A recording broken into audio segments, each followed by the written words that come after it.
They built Dream House 6 inches onto my property, so I made sure their $1 million mistake cost them twice. My land is a narrow 5-acre strip that runs from the county road back to a small creek purchased by my father in 1985, when land out here was still cheap. It's mostly wooded, nothing fancy, but it's paid for, and it's mine. The property lines are marked with old iron stakes and clearly recorded at the county office. Quiet, private, no neighbors to worry about. Then the Mitchells discovered it. Connor and Bryn Mitchell were from Seattle, remote workers chasing the rural lifestyle they'd seen on Instagram. They bought the neighboring 5-acre parcel and immediately hired an architect to design their dream homestead. They spent months posting updates on social media about leaving the city, building their forever home. Construction started. Big equipment, serious foundation work, the kind of building project that meant they were spending real money. Then I noticed something odd. The corner of their foundation looked close to the property line. Really close. I walked over and found the iron survey stake exactly where it should be, but their foundation was clearly over the line. Not by much, maybe 6 inches, but definitely on my property. I found Connor on site wearing expensive work boots and pointed out the problem. He pulled out his phone and showed me a GPS property app, the kind that's accurate to within 10 or 15 feet. I explained that GPS apps aren't survey grade accurate. He laughed it off, saying the stakes were probably old and it shifted over time. They were 6 inches onto my property, and that 6 inches was about to become a very expensive problem. I tried again the next week, this time with printed copies of both property surveys. Connor barely looked at them before explaining that they were too far into construction to stop now. He suggested we just adjust the property line slightly to accommodate the new house. He'd pay for the survey amendment and even throw in $1,000 for my trouble.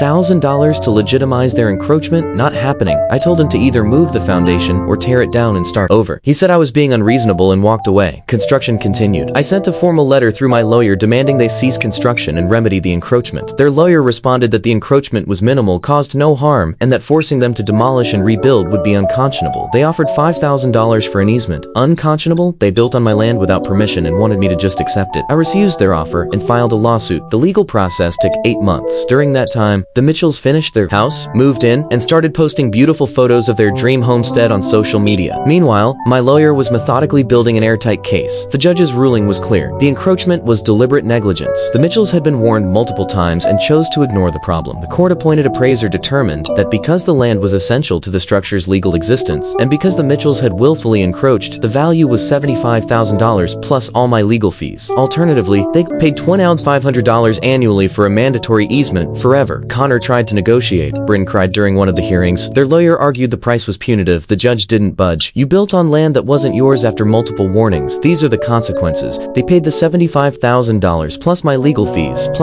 fees, which added another $18,000. Plus they had to pay for the new survey and easement documentation. Altogether, their 6-inch mistake cost them just over $100,000. Hit like, subscribe for more stories about expensive mistakes.